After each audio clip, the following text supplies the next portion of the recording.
Bonjour les amis, bonjour les disciples de Jésus. Aujourd'hui, deux textes. Le premier dans l'évangile de Luc, c'est la résurrection de Jésus. Jésus apparaît à ses disciples. Il y a un enfant qui a dit, il n'arrivait pas à dire Jésus est ressuscité. Il a dit Jésus est revivant.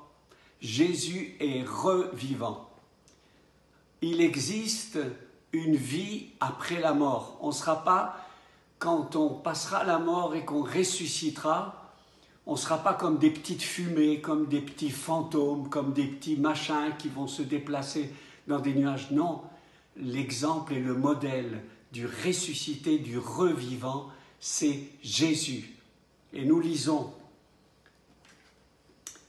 les apôtres parlaient encore quand Jésus lui-même se présenta au milieu d'eux et leur dit « La paix soit avec vous » ou en hébreu « Shalom ». Ils furent saisis de crainte et de terreur car ils croyaient voir un fantôme. Mais Jésus leur dit « Pourquoi êtes-vous troublés? Pourquoi avez-vous ces doutes dans vos cœurs? Regardez mes mains et mes pieds, c'est bien moi. Touchez-moi et voyez. Car un fantôme n'a ni chair ni os, contrairement à moi, comme vous pouvez le constater. » Il dit ces mots et leur montra ses mains et ses pieds, comme ils ne pouvaient pas encore croire, tellement ils étaient remplis de joie et d'étonnement. Il leur demanda « Avez-vous ici quelque chose à manger ?» Il leur donna un morceau de poisson grillé, il le prit et le mangea devant eux. Formidable. La maison était fermée à clé à double tour, ils avaient peur. Et soudain, Jésus traverse les murs et il apparaît. Quelle trouille, quelle peur! Jésus est vivant, il est revivant, il existe une vie après la mort. Et on a besoin d'aborder ce sujet, pas le jour où on va à l'église pour l'enterrement de quelqu'un. On a besoin, et on a surtout besoin de se rappeler, chaque jour, il nous accorde la vie du ressuscité. La vie du ressuscité est en nous. Et vous savez ce qu'il brise? C'est dans le livre des Hébreux au chapitre 2, écoutez bien. « Puisque les enfants, comme il les appelle, sont de chair et de sang, c'est-à-dire des gens normaux de la terre, Jésus lui-même est devenu comme eux.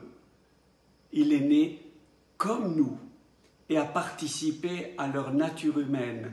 Il l'a fait afin de détruire par sa mort le diable qui détient la puissance de la mort. » Enfin, on peut dire maintenant, puisqu'on connaît le livre de l'Apocalypse au chapitre 2, le diable détenait, parce que quand Jésus est ressuscité, il est dit, et Jean l'a vu, il tenait dans ses mains le clé du séjour des morts.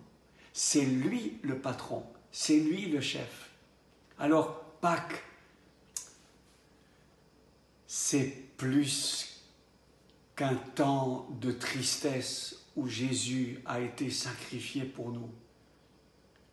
C'est aussi un temps de joie et de résurrection. On traversera la mort peut-être,